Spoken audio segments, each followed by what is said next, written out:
you had the misfortune of a disappointing craft show experience? Coming up, I'll share 4 insights I have on that from my most recent craft show, which, if you're here, you probably already realized did not go well. Hi there, welcome to the Upcycle Design Lab. My name's Cindy and I craft using recycled and repurposed material. My first insight is maybe a little bit obvious, but you want to be sure that you have your items at the right show. And I've only been to 2 different shows, but they couldn't have been more different. The first show I went to was a juried show. This last show was not a juried show, which was a little intimidating to have to submit photos of your work and actually be accepted to the show.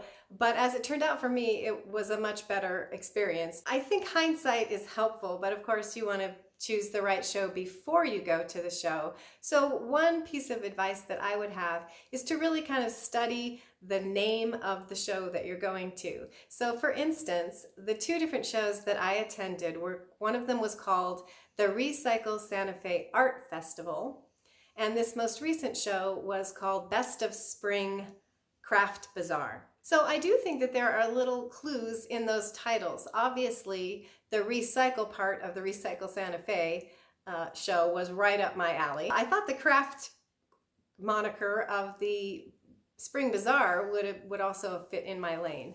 But as it turns out, the other show was a much more successful show for me.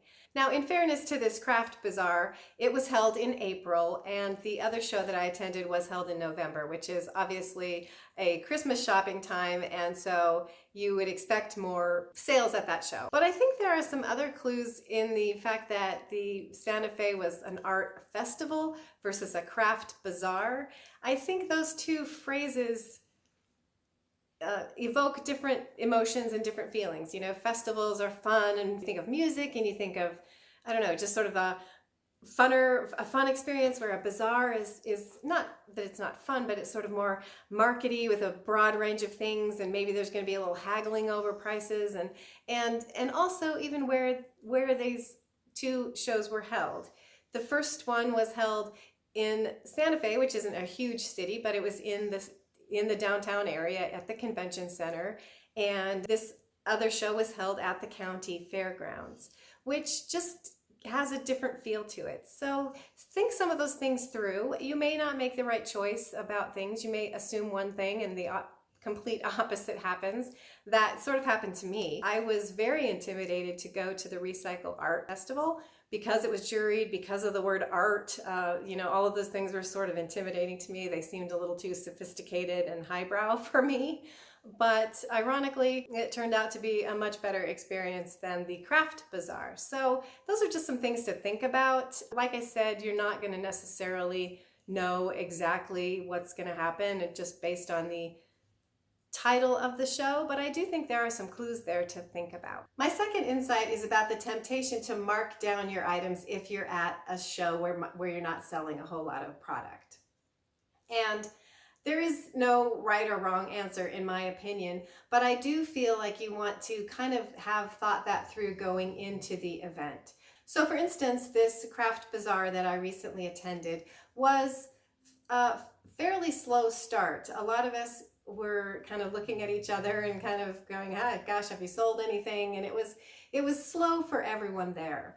But one of the gals in the booth across from me did decide to kind of pull her price tags off, and she started negotiating a little bit more with a few people that went by, and I don't know all the parameters exactly, you know, what she did, but I was under the impression that she was definitely kind of negotiating and marking her items down in order to make some more sales, which she did. So obviously that's a positive.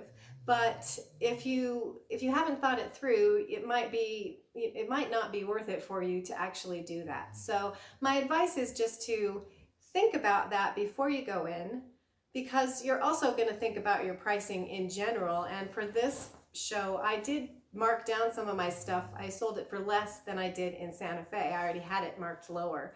So I thought about kind of, you know, pulling my price tags and marking things down. I didn't end up doing it, but it is something to think through. And if you have a range of prices that you can kind of charge. It might be a thing that you would choose to do at a craft show if things really weren't moving. The third insight I have may also seem pretty obvious, and it goes for whether you're having a good show or a bad show, and that is that you want to try to learn something from the experience.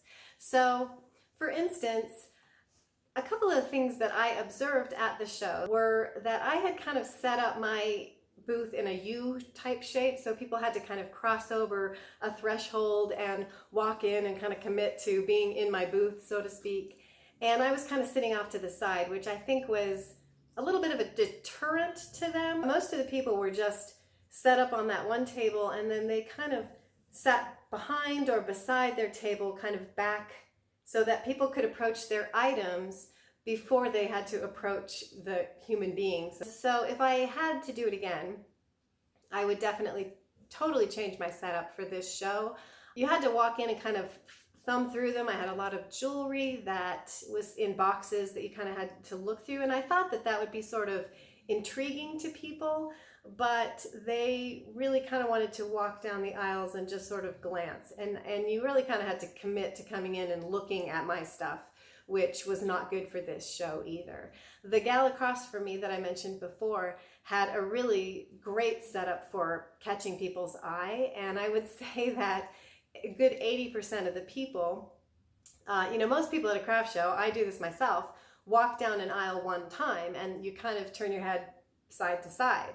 And I would say that 80% of the people probably didn't even glance at my booth because her booth was so much more eye-catching. Now, having said that, I don't mean to imply that if I hadn't been across from her, I would have had a lot higher sales. But I am just saying that it's something that I need to continue to work on, because I could see people coming and their eyes immediately drawn across from me, and they would pass right by without even seeing my stuff.